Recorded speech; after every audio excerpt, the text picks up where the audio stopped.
Hello students, till now we studied about different types of meristematic tissues and then we studied about shoot apex organization and root apex organization. Now let's start with permanent tissues.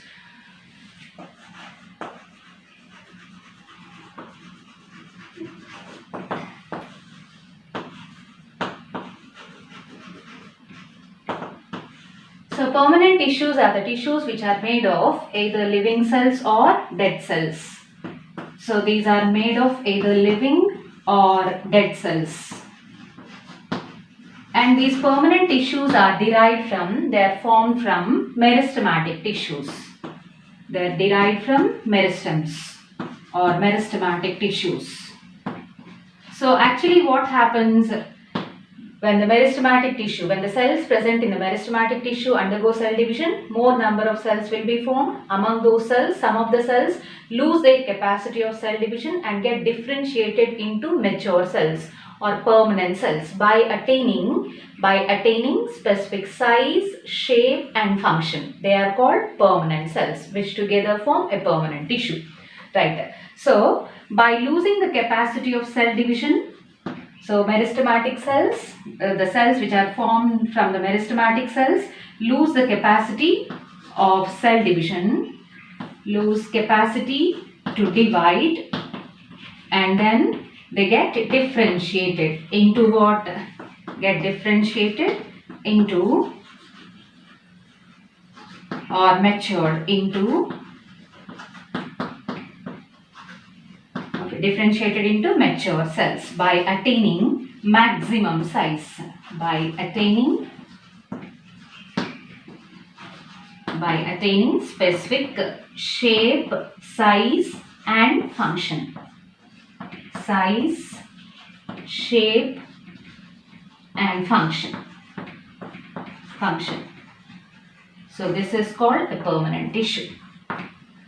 Right. These permanent tissues are of different types on the basis of origin and even on the basis of composition. Now let's study the types of permanent tissues on the basis of origin and on the basis of composition. So types of permanent tissues. I am writing PT here, permanent tissues as PT. Okay, on the basis of origin. So on the basis of origin, these permanent tissues are of two types. They are primary permanent tissues. Primary permanent tissues, I am writing primary as like this and permanent tissues as PT. Primary permanent tissues are the tissues which are originated from apical meristems and intercalary meristems. So the permanent tissues which are originated from apical meristems or intercalary meristems are called as primary permanent tissues. These are called as primary permanent tissues. Next, coming to secondary permanent tissues. So secondary permanent tissues are the tissues which are originated from lateral meristems. So permanent tissues which are originated, which are formed from lateral meristems are called secondary permanent tissues. We know what are these apical meristems, intercalary meristems and lateral meristems. We studied about all these types of meristems in the previous videos. Okay, so lateral meristems.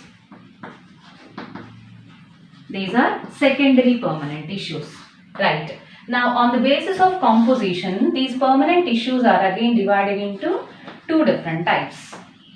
On the basis of composition, they are simple tissues and complex tissues. If a permanent tissue is made up of one type of cells, only one type of cells,